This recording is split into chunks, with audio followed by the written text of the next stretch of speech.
গত ২৭ জুন প্রয়াত হয়েছেন বলিউড সঙ্গীত শিল্পী ও মডেল শেফালি জারিওয়ালা। তার আকস্মিক মৃত্যুতে পুরো বলিউড যেন থমকে গেছে। তবে কেবল শেফালি নন, এমন আরও তারকা আছেন যাদের হঠাৎ মৃত্যুর খবর হিন্দি সিনেমার দুনিয়াকে পুরো নড়িয়ে দিয়েছে।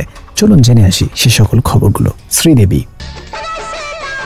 ২০১৮ সালের ১৪ ফেব্রুয়ারি দুবাইয়ে হৃদরোগে আক্রান্ত হয়ে মৃত্যু হয় শ্রীদেবীর। পরদিন ভোরে তার মৃত্যুর খবর ছড়িয়ে পড়ে।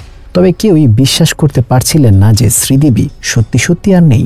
সামাজিক যোগাযোগ মাধ্যমে তার স্মৃতিচারণা ভরে যায়। যদিও প্রথমে হৃদরোগে মৃত্যুর কথা বলা হলেও দুবাইয়ে পুলিশের ময়না তদন্তে জানা যায় দুর্ঘটনাবশত হোটেলের বাথরুমে ডুবে মারা যান তিনি। প্রতিবেদন অনুযায়ী স্বামী বনি কাপুর তাকে ডিনারে ডাকেন, আর প্রস্তুত হতে গিয়ে তিনি বাথরুমে পড়ে যান। পরে গু খেতে খেতে তিনি মারা যান। প্রায় ১৫ মিনিট দরজা না খোলায় জোর করে দরজা খুললে তিনি দেখেন তার স্ত্রী অচেতন অবস্থায় পড়ে আছেন।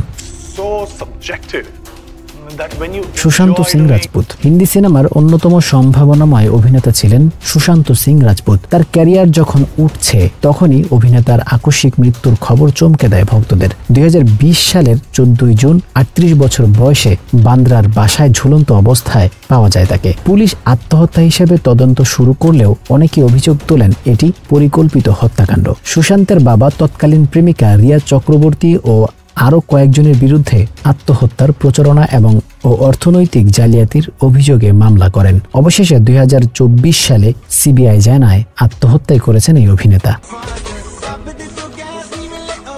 সিদ্ধার্থ শুক্লা বালিকা বধূ অভিনেতা সিদ্ধার্থ শুক্লা ছিলেন পরিচিত মুখ। রিয়েলিটি শো থেকে অভিনয়, সব জায়গাতেই নিজের ছাপ রেখেছেন এই ছোট পর্দার আলোচিত অভিনেতা। ২০২১ সালের ২ সেপ্টেম্বর মুম্বাইয়ে ৪০ বছর বয়সে হৃদরোগে আক্রান্ত হয়ে মারা যান তিনি।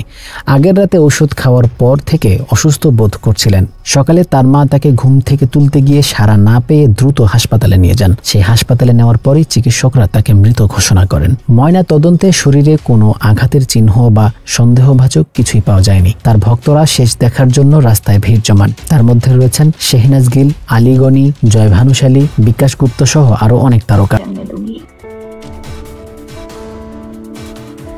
পারভিন ববি বলিউডের আলোচিত এই নায়িকার মৃত্যু তোলপাড় করে ফেলেছিল। ২০১৫ সালের ২০ জানুয়ারি জোহর ফ্ল্যাটে ৫০ বছর বয়সে মারা যান তিনি। ৩ দিন পর তার মরদেহ পাওয়া যায়। মৃত্যুর কারণ ছিল মাল্টি অর্গান ফেলিওর। ৮০ দশকে তিনি স্কিজোফ্রেনিয়ায় ভুগতে শুরু করেন, যা ক্রমেই তাকে একাকিত্বে ঠেলে দেয়।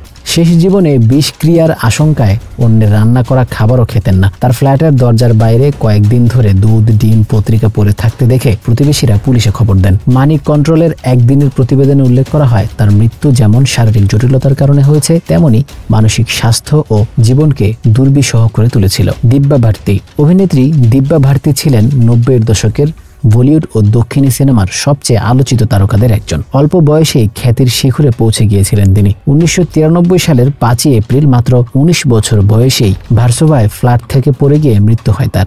বলা হয় তিনি ৫ তলার বারান্দা থেকে নিচে পড়ে যান। কেউ কেউ বলেন এটাকে আত্মহত্যা, আবার কেউ বলেন তাকে কেউ ধাক্কা দিয়েছিল। বারান্দায় নাকি রেলিংও ছিল না। হাসপাতালে নিয়ে গেলে চিকিৎসকেরা তাকে মৃত ঘোষণা করেন। তবে এত বছর পরেও দিব্যার মৃত্যু নিয়ে রহস্য কাটেনি।